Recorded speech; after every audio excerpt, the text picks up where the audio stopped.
Hey everyone, welcome to Chapter 3 of the Formative Frontiers Student Leadership Project. Today we're going to be discussing how to hold an effective meeting. Whether you're running a nonprofit or just a club at school, meetings are incredibly crucial for determining how your team succeeds in execution, planning, and engagement. The importance of effective meetings are that they are the backbone of any successful team because they prove that you know how to plan and execute. Obviously, that means the effective meeting has to start with a clear agenda. What that means is before the meeting, outline topics that need to be discussed and distribute this agenda to all participants. This can be digital, this can be in paper. Digital is probably better. But what this ensures is that everyone is prepared and knows what to expect. This boosts engagement through the doors. When we did an experiment where we just held a meeting where we're like, all right, everyone show up, versus when we tell people, all right, show up for this specific topic that we're going to cover with this specific person, there's way more involvement in the second one, like over 50% more people join the second meeting because they know what's happening and they're willing to let go of their time to engage with your content. Now, once you've planned your meeting, during the actual meeting, it's crucial to stay on track. It's easy to go on tangents, but that's not what the others signed up for. Stick to the already pre-planned agenda and don't allow the discussion to veer off into unrelated topics. If new issues arise, note them down for a later time or a different meeting. Quick questions can be answered, but if people are requesting a completely different meeting, especially if it's only a few people, note this down and try to cover it at a different time, especially if you're running low on time. Now, this focus keeps the meeting efficient and prevents time from being wasted. Remember, time is the biggest opportunity cost that these individuals are giving up to come to your meeting. Now, staying on track is even more important if it's just a leadership meeting. If you're meeting with your teammates to discuss how to achieve your mission statement, staying on track not only allows for better planning, but it also means that you won't be sidetracked by other irrelevant tangents. Now, every meeting should end with clear, actionable tasks. Whether that's for leadership or for members, summarize the decisions made and ensure that every team member, every leadership person knows what they're responsible for moving forward. From our own meetings, what we do at the end of meetings is we meet with the moderator and ourselves to determine what went well, what we could improve on, and what we should scrap. Assign deadlines where necessary, and confirm that everyone is on the same page. Communication is crucial. You can assign deadlines to people, but without telling them the task that they need to complete, more often than not, they just won't, because they'll be like, oh, but you didn't assign me anything.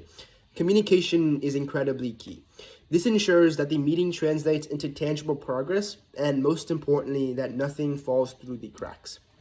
Now, here are two of our real meetings, changed up a little bit to make sure that we're not getting doxxed, but other than that, the content is the same. For example, one, this was from last week. Here, we talk about our economic debate, economic trends, and we have a proposal for a financial literacy workshop. Now, this meeting is incredibly quick. It's only an hour, but we get through a lot. First, obviously, opening remarks. This is general. This is just time to make sure that everyone knows what's happening, but it's also to allow for more members to trickle in. Afterwards, we review what we did last week. This is to catch up any members who perhaps weren't there.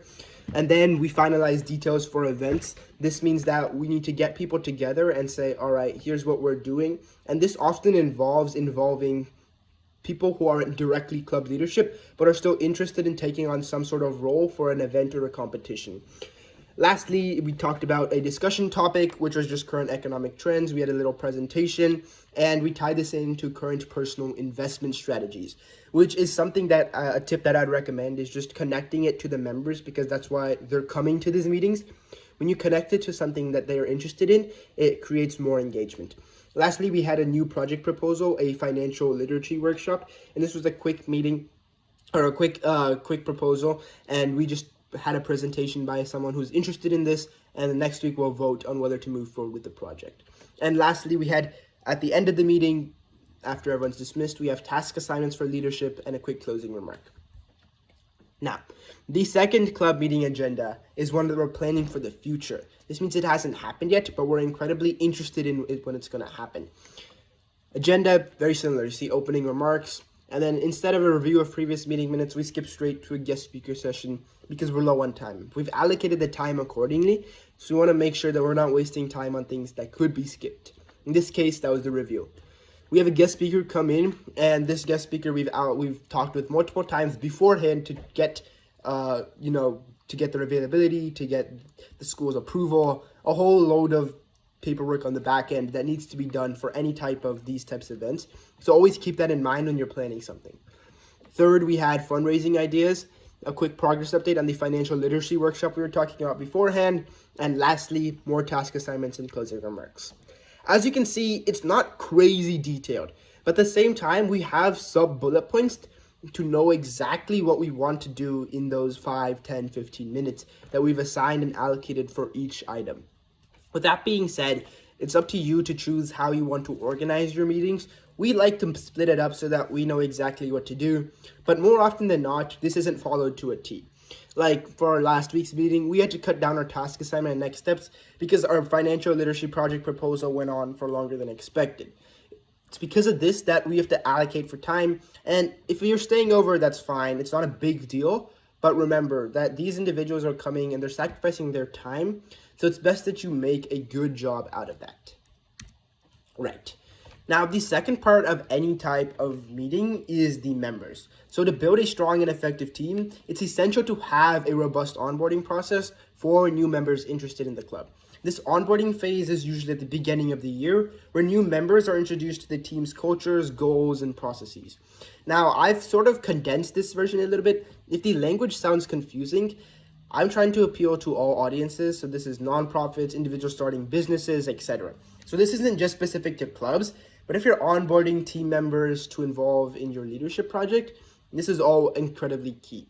So you want to start by providing a comprehensive overview of what your team does and the role that each member plays, especially the new members. Now, training is another critical component. This is something that I feel a lot of people skip over with, especially when it comes to student leadership. It's easy just to say, oh, the moderator will do that. Oh, the adult in charge will take care of this. But that's often not true. Training is critical if you want to ensure that your club or your organization meets your mission statement. Equip members with necessary skills and knowledge, the institutionalized knowledge that you might have learned from previous members. This involves sessions, guides, mentoring, etc. I'll put all the resources that I have so far to try to fill this gap for you.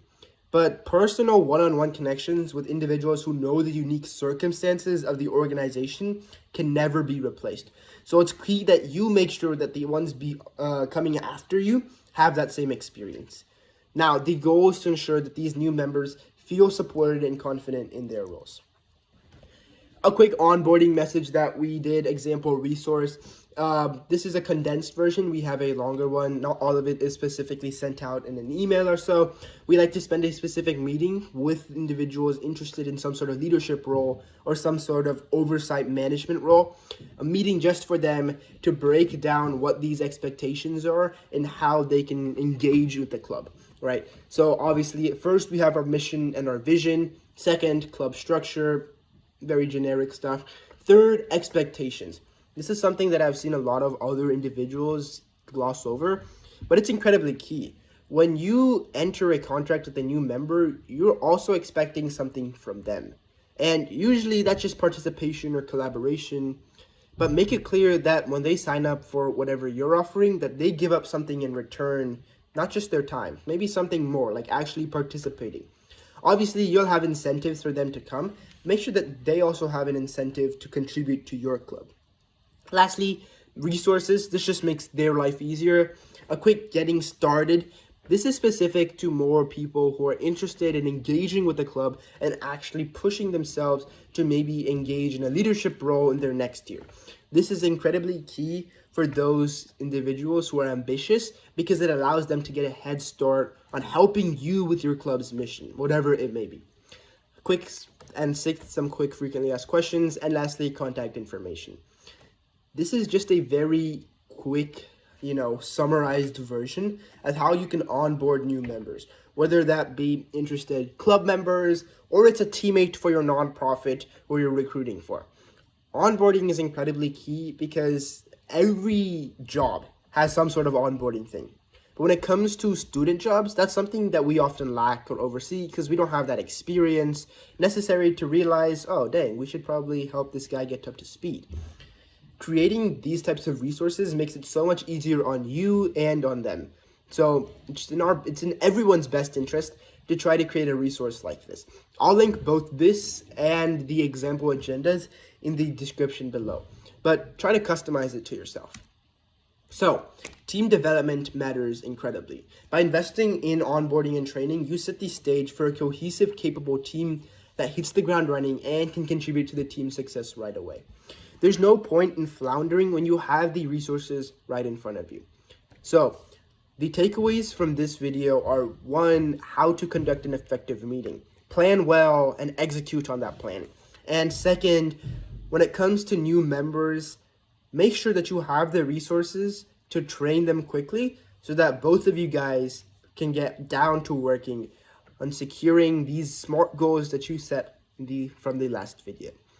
Thanks for watching, and next week we'll cover more pertinent information, how you can up your student leadership game.